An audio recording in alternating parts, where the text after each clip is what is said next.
ये थाना क्षेत्र 24 और 49 में दो घरों में चोरियां हुई थी, जिसको रिपोर्ट किया गया था और सीपी मैम के निर्देशन में एडीसीपी और एसीपी के नेतृत्व में और दोनों थानों में संयुक्त रूप से टीमें बनाई गई थी, जिसके आधार पर लगातार सीसीटीवी सर्विलांस और जो हमारे सूत्र हैं उनसे जानकारियां इकट्ठा की गई। लगातार बहुत सारे लोगों को फोटोज दिखाए गए और सीसीटीवी सर्च किए गए। लगभग 300-400 सीसीटीवी इसमें पूरे रूट पे सर्च किए गए।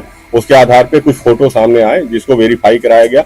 जो इसमें वादी हैं दोनों केसों के, उनसे जब वेरीफाई कराए गए उन फोटो को, तो दो महिला इसमें संदिग्ध रूप से पता चला कि ये दो महिलाएं हैं जो घरों में काम करने के बहाने घरों में नौकरी लेती हैं और उसके बाद चोरी करके ये गायब हो जाती हैं।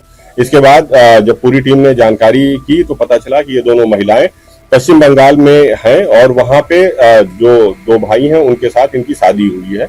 दोनों सगी बहनें भी हैं और एक ही परिवार में दोनों महिलाओं की शादी भी हुई है और ये क्षेत्र में घूम घूम के इसी तरीके से नौकरी लेकर के काम करने के बहाने चोरियां करती हैं, जिसमें वो घरों में अंदर तक जाती हैं जहां सामान ज्वेलरी वगैरह रहती है और वहां से ये चोरी कर लेती हैं। अभी जो इनसे बरामदगी हुई है वो काफी अधिक मात्रा में बरामदगी हुई है। दोनों से लगभग पूर्ण माल जितना था चोरी का, वो गोल्ड ज्वेलरी, डायमंड ज्वेलरी, ये सब बरामद हुआ है और कैश जो इन्होंने कुछ बेच दिया था वो बरामद हुआ है। तो इस तरीके से 85 लाख की करीब ज्वेलरी और कैश इनसे बरामद हुआ है। ये दोनों संयुक्त रूप से टीमें गई थी, वहां से इनको कोर्ट में पेश करके ट्रांजिट रिमांड बनवा करके लाया गया है और अब यहाँ के लोकल कोर्ट में भेजा जाएगा, अन्य विधिक कार्रवाई की जाएगी। इनका कोई आपराधिक इतिहास वर्तमान में अभी इनका कोई तात्कालिक आपराधिक इतिहास नहीं पता चला है, क्योंकि ये पहली बार इस तरीके से घटना करते हुए यहाँ की नोएडा की टीम लगी हुई थी, उसने सर्च किया है और अन्य इनके आपराधिक इतिहास के बारे में जानकारी की जा रही है। इनको इन्होंने गोल्ड बेचा था क्या? नहीं, गोल्ड तो बरामद हो गया। गोल्ड और जितने डायमंड थे वो सब बरामद हुए और उनको ट्रांजिट रिमांड पे लिया गया।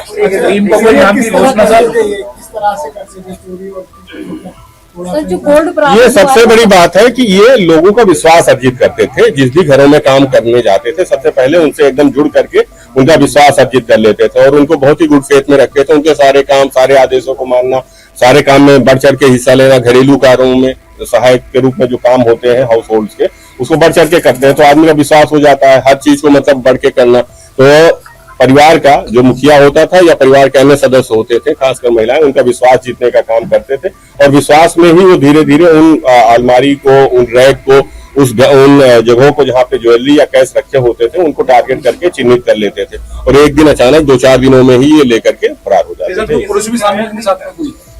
पुरुष तो नहीं, अभी 2 ही महिलाएं हुई हैं, बरामद हुई। अन्य जानकारियां उससे लगे थे या फिर नहीं। सबसे बड़ी बात है कि ये जो घरों में लगी थी वो पड़ोस के सहयोग से, कि जैसे नौकरानी की जो काम करती हैं आसपास के कॉलोनियों में या हाई राइज में, तो उनसे पूछताछ करके ये गई थी कि किसी को काम की जरूरत हो तो मुझे बताइएगा। इस तरीके से वो क्योंकि त्योहार का सीजन था, लगातार लोगों को आवश्यकता होती है काम की और अचानक ही कई लोगों की डिमांड हो जाती है। कुछ लोग छुट्टियों पे भी चले जाते हैं जिससे उनकी आवश्यकता और बढ़ जाती है घरेलू कार्य के लिए।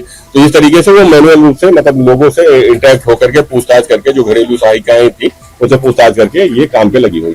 सेक्टर 24 में घर में घुस के चोरी की थी और दोनों ने ही ज्वेलरी, सेक्टर 24 थाने में लगभग 70 लाख की ज्वेलरी और 49 में लगभग 15 लाख की jewellery, gold and diamond plus cash जो है इन दोनों महिलाओं ने चोरी किया था।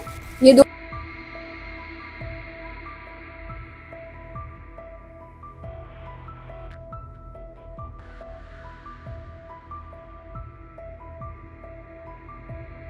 अगर आप ये वीडियो YouTube पर देख रहे हैं तो हमारे चैनल को सब्सक्राइब कर बेल आइकन दबाएं और Facebook पर देख रहे हैं तो हमारे पेज को लाइक करें।